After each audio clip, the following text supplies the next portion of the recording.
Hello everyone, my name is Peter Quinn, and today I am going to take you on an audio-visual trip through one of my favorite places in St. Louis, the Soulard Farmers Market. If you have been to the market, this podcast/documentary should be a little nostalgic for you. And if you have never been here or have even heard of the market, you need to get your stuff together and go, because you are missing out on a major part of the history of St. Louis.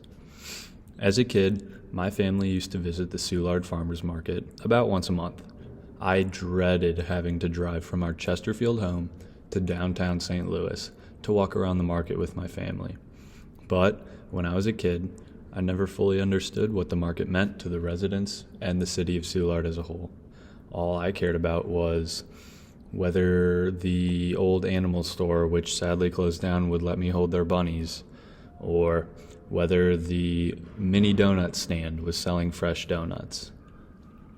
But now that I am in high school and have learned a lot about this city through my classes and what the different parts of the city have to offer to the overall perspective of St. Louis, I know what part Soulard plays in that role. And the epicenter of Soulard just so happens to be the farmers market. But before I show you what makes this place so special to this day, I want to display to you the rich history of the market, which dates back to before Missouri was even called Missouri. Well, technically, it began before any state was really called anything, because there were about 0 states. The market began in 1779, when farmers traveled to St. Louis to sell their produce and farmed goods amongst buyers and between themselves. The land the farmers were selling their goods on was owned by Jean-Gabriel Sarret, a prominent businessman from Montreal. Gabriel had 3 daughters, one of whom even married the founder of St. Louis.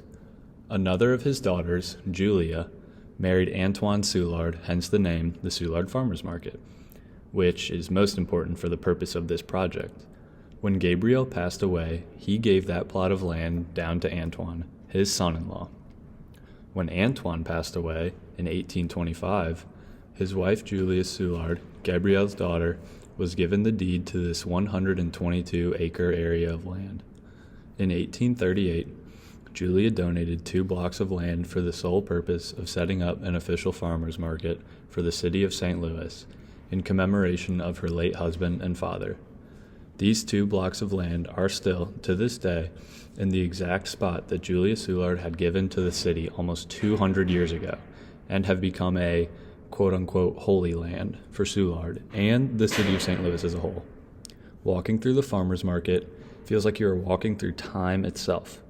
Many of the stands at the market have been passed down through generations and are family-owned and family-operated, which is something that we don't see as often as we used to. When you buy something from the market, you are becoming a part of the community and the market's history, and helping the owners of these stands continue their businesses and ways of living. I was fortunate enough to be able to visit the farmers market and get interviews with the stall owners firsthand to ask them a couple of questions about their businesses and their thoughts about the market as a whole. Many of them said the same thing, which I will reiterate afterwards, but for now, take a listen to what these 4 stall owners had to say. First up, Hotop Fresh Fruits and Vegetables, stands 68 and 69. So how long have you guys had a stand at the farmers market? I've been down here since I was 6 years old.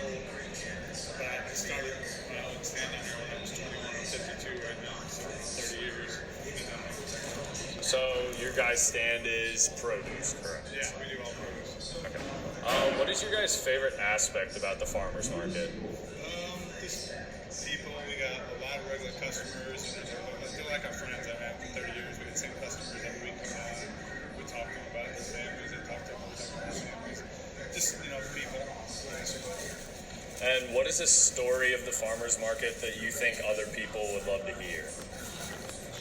Just like a funny incident or something like that.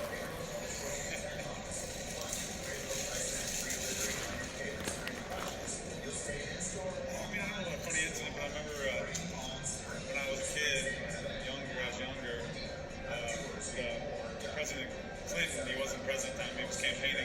He came down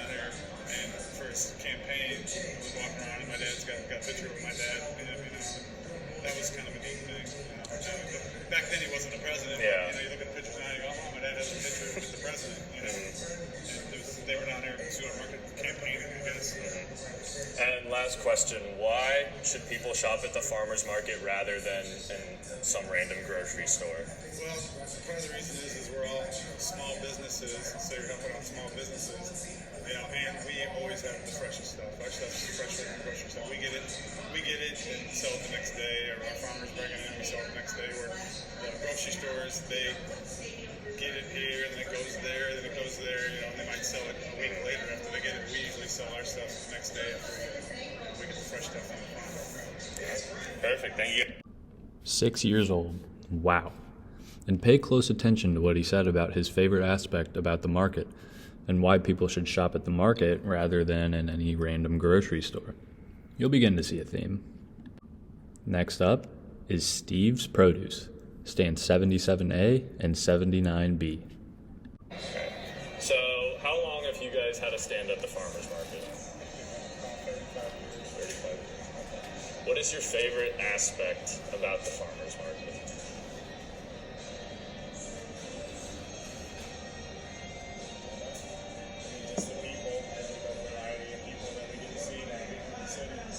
What is a funny story or a favorite incident that has happened here that you think that other people would like to hear about?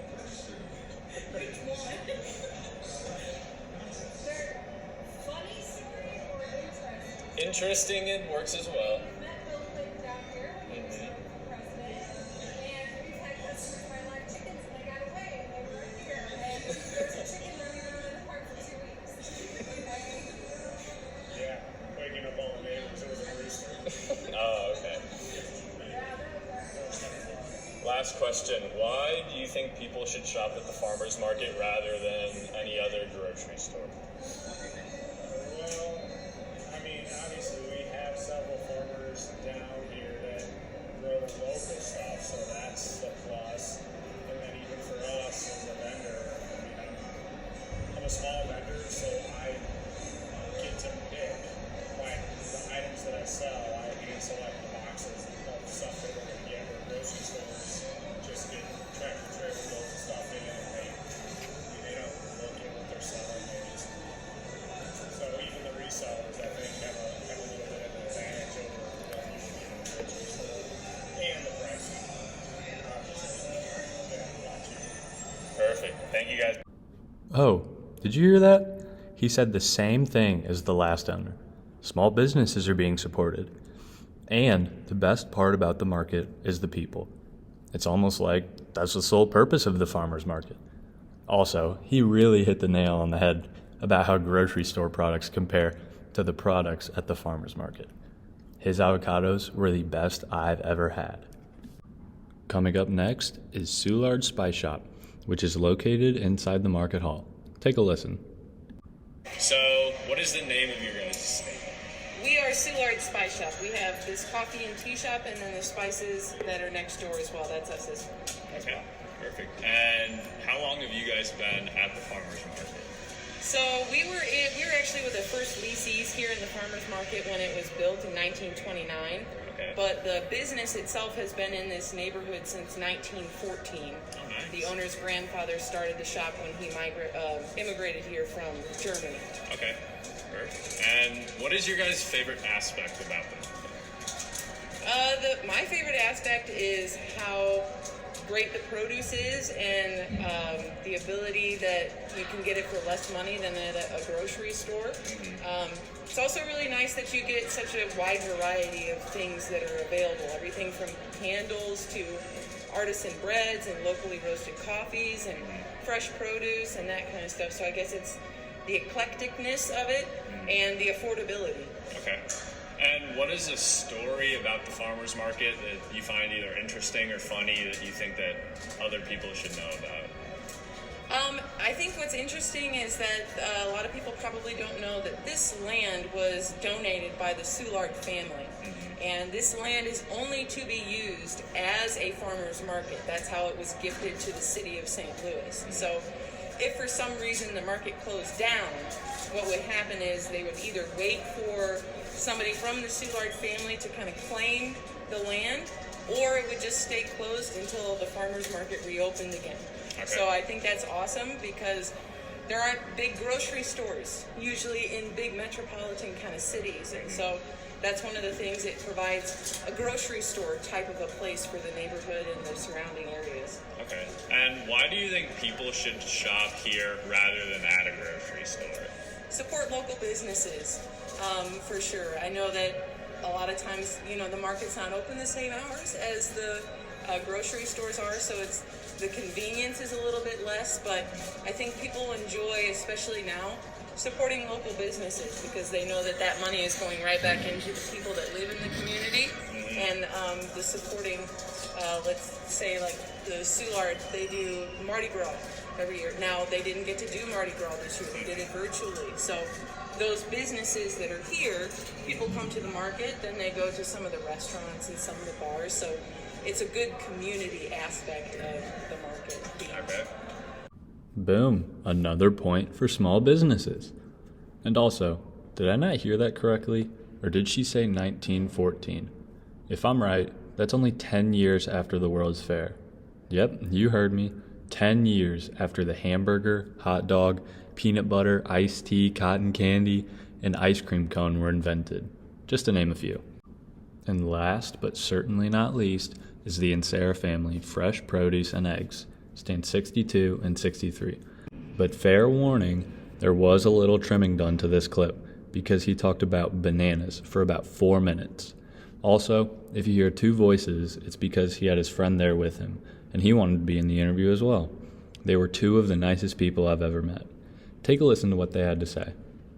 So, how long have you had a stand at the farmer's market? Since 1965. What is your stand? Produce? Produce only and eggs. Okay. Well, now, moved into jelly territory, but otherwise, basically produce. Now, is this resold or is this you make it all yourself? It's by itself. Okay. It comes from all over the country and sometimes out of the country. Dad had it before he'd been down here before World War II and left for service. This hut was built by Alvarezi. Okay. There's such a big contractor in the 80s that was down here as a welder, and I saw when they redid Highway 40 with the overpasses, that was Alvarezi Construction. And it's so big, I never heard of it before. Built harbors and stuff like that. He built this, but that was back in the late 40s when he was just getting started. He was a bricklayer, I think. But that's beside the point. Let's get back on the market. Okay. Good to know. What is your favorite aspect about the farmer's market? I could sell anything, I would hope so. But the people are what's always. If you think you've seen something special, wait a minute, there's going to be something special. I mean, especially on a Saturday. You come down here on a Saturday. So if you, I used to go here when I was a kid. I'll definitely come down here on Saturday. And Saturday's the day to really come. This is early. actually, just one more. Why do you think people should shop at the farmer's market rather than at a regular grocery store? Well, for one thing, you're supporting the real local economy, and the money that's spent here manages to go right back into the economy pretty quick because everybody here is working week to week. When they don't go into a big chain store and it goes chink into like Aldi's, chink it goes into Germany, but nobody knows that. It's a German-owned company. That's why I think it'd be nice. Plus, stuff seems to be a little fresh. We buy it every day. Okay. All right. After hearing all of these interviews, I hope you were able to see a theme. First, the best part about the market is the people, and that was very evident when I went. I know that next time I go to the market, I will have a few stands to make sure and stop by and say hello to. Also, small businesses, local shopping, both are extremely important to the economy of the city. These stands rely on their usual customers and the Saturday rush to keep their livelihoods going. And the more you shop at the farmer's market, the more they will be able to produce, and the better their lives will be. Finally, quality over quantity. The farmer's market has the best produce you can find. After I interviewed Mr. and Sarah, he told me that if you get it from the refrigerator that blows mist on it every 10 minutes, you're doing it wrong. And I could not agree more. Thank you so much for listening to this project. Shout out to all of my wonderful sources. I hope you have learned something from listening to this podcast. And if you already knew all of this about the farmers market, I hope it renews your appreciation for it and you want to visit again in the future. And if you've never been, when you go, make sure you check out the mini donut stand. You'll be glad you did. Thank you once again, and take care, everyone.